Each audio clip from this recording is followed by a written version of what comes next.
Assalamualaikum warahmatullahi wabarakatuh.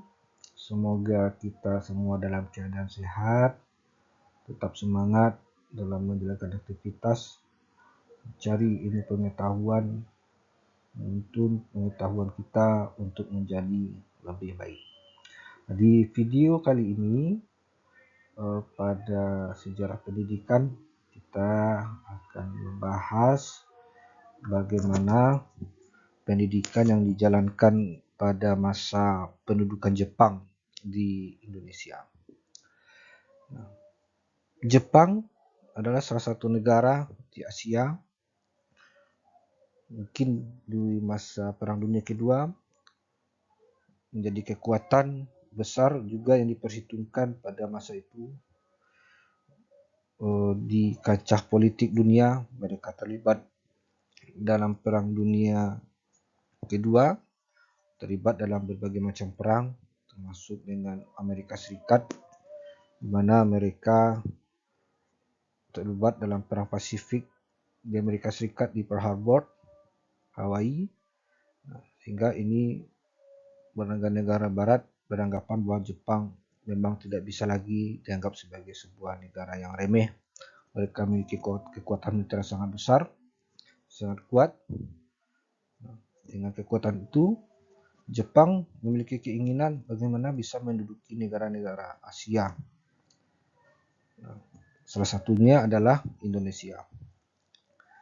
Jepang dengan kekuatannya cukup mengejutkan dunia pada masa itu. Bagaimana mungkin mereka bisa menguasai Indonesia dengan wilayah yang besar dalam tempo waktu kurang lebih selama atau tidak sampai 1 tahun. Mereka bisa memporak-porandakan Belanda yang cukup lama bercokol di Indonesia. Nah, ini menjadi sesuatu yang sangat luar biasa, akan cukup mengagumkan pada masa itu bagi orang-orang Asia. Sehingga dengan kekuatan tersebut, Jepang berusaha mempropaganda bagi saudara-saudara mereka di Jepang. Mereka beranggapan bahwa mereka adalah pemimpin Asia pada masa itu. Mereka mencoba menamakan negara-negara di Asia sekitarnya adalah sebagai saudara muda. Ini sebagai pengantar. Nah, kejayaan Belanda secara perlahan itu mulai surut seiring dengan datangnya Jepang ke Indonesia ketika mereka mendarat untuk pertama kali di Tarakan di Kalimantan. Belanda menyerah tanpa syarat. Kemudian sejak tanggal 8 Maret 1942, Panglima Tertinggi Pemerintahan Hindia Belanda menyerah tanpa syarat di Kalijati, Bandung, tanpa ada perlawanan berarti oleh Belanda. Nah, ini mengapa Jepang begitu mudah menguasai Indonesia? Ini pertanyaan cukup menarik. Nah, ini adalah propaganda. Nah, ini menjadi propaganda Jepang ya. Selain kekuatan militer mereka yang sangat luar biasa, mereka cepat, sangat disiplin militer mereka, tetapi ada satu hal yang non militer yang mereka jalankan, strategi non militer. Itu adalah dengan melakukan propaganda. Propaganda 3A yang mereka menamakan mereka Nippon Cahaya Asia, Nippon Pelindung Asia, kemudian Nippon sebagai pemimpin Asia.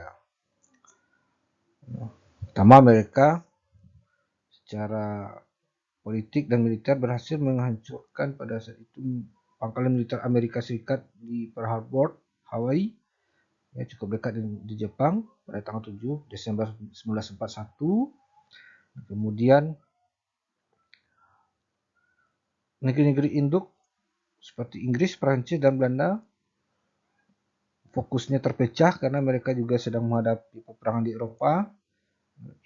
Misalnya Prancis juga terlibat konflik di Indochina, Belanda di Indonesia, Inggris juga terlibat di Indochina juga, sehingga ini fokus mereka terpecahkan.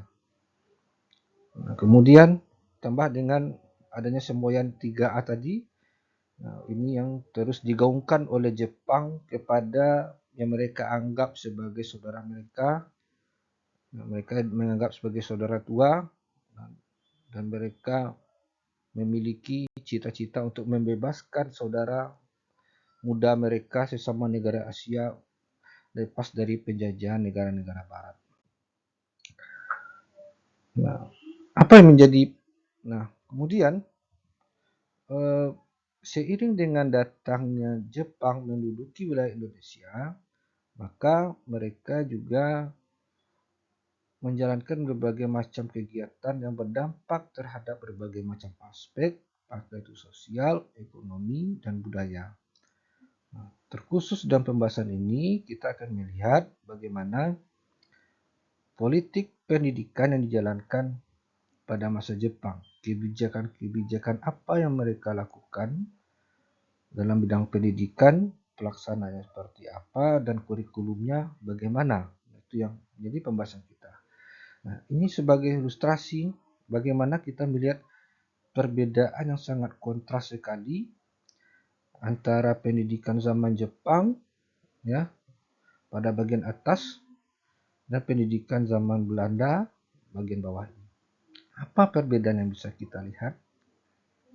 Dari gambar ini bisa menjelaskan kepada kita, memberikan informasi kepada kita bahwa Jepang di masa itu sudah mendidik anak-anak Indonesia mulai dari SD ini kalau kita lihat gambarnya untuk terbiasa atau akrab dengan senjata. Mereka diajarkan latihan baris berbaris sambil memegang senjata. Nah, ini sifat militeristik yang dimiliki oleh Jepang. Nah, kemudian kalau kita lihat dari zaman Belanda itu tidak terlihat mereka diajarkan baris berbaris dan memegang senjata seperti halnya pendidikan pada masa zaman Belanda. Memang intelektualitas memang dibentuk pada Belanda. Sedangkan Jepang tidak peduli dengan intelektualitas, tetapi bagaimana anak-anak Indonesia itu cakap dalam bidang militer. Karena tujuannya memang untuk menghasilkan tentara-tentara yang membackup tentara-tentara Jepang pada saat perang. Nah, pertama menjadi pembeda. Pertama militeristik, ya sifat dari pendudukan Jepang itu memang militeristik. Kalau Belanda dia tidak militeristik. Nah, kemudian dualisme pendidikan. Di zaman Jepang tidak ada lagi dualisme pendidikan seperti yang dijalankan pada masa Belanda. Ya, dualisme di pendidikan dijalankan pada masa Belanda dapat kita lihat bagaimana adanya stratifikasi atau diferensiasi dalam pelaksanaan pendidikan. Ada pendidikan untuk orang Eropa, ada pendidikan untuk orang pribumi yang masing-masing dari kelas tersebut memiliki pelaksanaan sistem pendidikan yang berbeda. Nah, kemudian eksklusivitas pendidikan dihapuskan pada masa Jepang. Di masa Belanda kita lihat bagaimana eksklusivitas antara orang Eropa dan eksklusivitas didapatkan oleh orang pribumi terutama yang bangsawan. Nah, ada keistimewaan yang mereka dapatkan. Kemudian di zaman Jepang pendidikan dapat diakses oleh seluruh lapisan masyarakat dan ada pemaksaan pada saat itu untuk bagi anak-anak Indonesia menjalankan pendidikan dengan model semi militer. Ini yang menjadi perbedaan. Bagaimana landasan pendidikan zaman Jepang? Ini dimulai dari tahun 1940 ketika Jepang memiliki keinginan dan cita-cita untuk mempersatukan daerah-daerah di Asia, mulai dari Manchuria, kemudian Filipina, Indonesia, Thailand, Malaysia, dan Indochina. Nah, dengan membawa semboyan 3A. Cita-cita tersebut lebih dikenal dengan kesemakmuran bersama Asia Raya. Nah, inilah menjadi landasan pendidikan zaman Jepang. Nah, ini kebijakan pendidikan dijalankan pada masa Jepang. Ya, pertama, bahasa Indonesia dijadikan sebagai bahasa resmi. Nah, Kemudian bahasa resmi pengantar pendidikan menggantikan bahasa Belanda. Kemudian adanya integrasi sistem pendidikan, ya. Nah, adanya integrasi sistem pendidikan dengan dihapuskannya sistem pendidikan berdasarkan kelas sosial, ya. Kemudian di era penjajahan Belanda itu dihapuskannya kebijakan pendidikan zaman Jepang yang mungkin bisa kita apresiasi, ya. Positifnya seperti itu. Bagaimana sistem pendidikan dijalankan? Nah, pertama, di masa Jepang, mereka membangun sebuah pendidikan dasar, ya, disebut dengan Kokumengaku, atau di masa Belanda disebut dengan SR atau sekolah rakyat. Pendidikan dasar di zaman Jepang dilaksanakan selama 6 tahun, nah, termasuk SR, sekolah pertama yang merupakan konversi, ya, perubahan nama sekolah dasar 3 atau 5 tahun bagi pribumi di masa Hindia Belanda. Nah, di masa Hindia Belanda, pendidikan sekolah itu dasarnya bisa 3 sampai 5 tahun, tetapi di masa Jepang, Kokumengaku ini dijalankan selama 6 tahun. Selanjutnya ada pendidikan lanjutan dari SD atau Kokumengaku. Dari Kokumengaku ini, dari Kokumengaku, kemudian mereka melanjutkan ke Sotochugaku atau setara dengan sekolah menengah pertama dengan nama studi 3 tahun, dan Kotochugaku ada sekolah menengah tinggi juga dengan nama studi selama 3 tahun. Ya, ini setingkat dengan SMA, ya. Setelah mereka menyelesaikan di Sotochugaku, mereka kemudian melanjutkan di Kotochugaku. Nah, kemudian Jepang juga membangun sekolah kejuruan, sekolah bersifat vokasi, dan juga ada perguruan tinggi walaupun itu tidak terlalu kelihatan pada masa Jepang ini. Kemudian jenjang pendidikan, ya, seperti sebelumnya ada sekolah dasar. Setelah mereka menyelesaikan sekolah dasar, lanjutkan ke sekolah setara SMP dan SMA, SMP dan SMA. Dari Kokumengaku ke Satochigaku sampai ke Otochugaku. Ini model pembelajaran, ya, model pembelajaran Jepang. Pendidikan pada masa Jepang ada pendidikan yang bersifat semi militer, ya, di mana sangat dominan sekali latihan secara fisik, latihan kemiliteran dan indoktrinasi ketat. Kemudian bahasa pengantar digunakan pada masa itu adalah bahasa Indonesia dan bahasa daerah juga dipakai, dan juga bahasa Jepang. Nah, sedangkan bahasa Belanda dipergunakan untuk kepentingan resmi saja. Nah, ini gambar yang pada masa itu gambar propaganda yang dibangun ada di sekolah-sekolah Jepang. Di situ dituliskan, baik orang dewasa maupun kanak-kanak, marilah berbicara dalam bahasa Nippon. Bahasa Nippon, bahasa Asia Timur Raya. Nah, ini bagaimana mereka mempropagandakan bahasa Jepang menggantikan bahasa Belanda. Nah, ini kurikulum sekolah yang dijalankan, ya. Dengan sifat militeristik mereka melakukan latihan kemiliteran, Kyoken, pelajaran moral, ya, pelajaran bahasa, seni menulis dan lain-lain.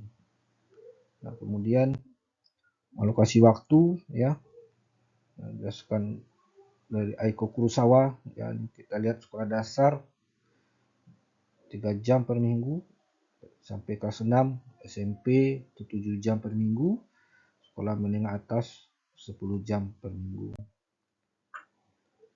Nah, ini bagaimana pelaksanaan pendidikan zaman Jepang? Menurut Rifai, sebenarnya tujuan pendidikan Jepang di zaman Jepang tidak banyak dapat diuraikan, sebab murid disibukkan dengan peperangan, sehingga perhatian terhadap pendidikan sangat sedikit.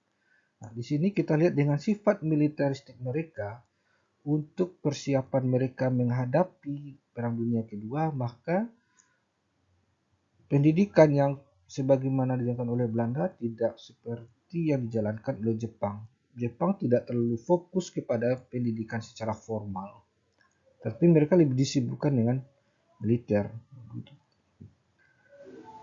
Dari sudut lain dapat kita lihat bahwa secara konkret tujuan pendidikan pada masa Jepang di Indonesia adalah menyediakan tenaga kerja cuma-cuma dan menyediakan prajurit-prajurit cadangan yang dijadikan sebagai tentara Jepang dalam Perang Dunia Kedua. Nah, ini kualifikasi guru juga ada pada masa Jepang, ya. Di umur 18 tahun mereka juga sudah bisa menjadi guru. Nah, kemudian di 16 tahun mereka sudah bisa menjadi guru. Waktu usia yang cukup muda, orang-orang bisa jadi guru pada masa tersebut. Nah, ini karakteristik pendidikan pada masa Jepang. Nah, kita di sini, ya. Pertama, dualisme pendidikan dihapuskan, dan tujuan pendidikan lagi-lagi pada masalah kepentingan perang Jepang di masa itu. Nah, itu saja yang bisa disampaikan. Semoga video ini bermanfaat untuk kita semua, menambah khasanah ilmu pengetahuan kita, terutama bagaimana sejarah pendidikan Indonesia pada masa Jepang. Terima kasih. Assalamualaikum warahmatullahi wabarakatuh.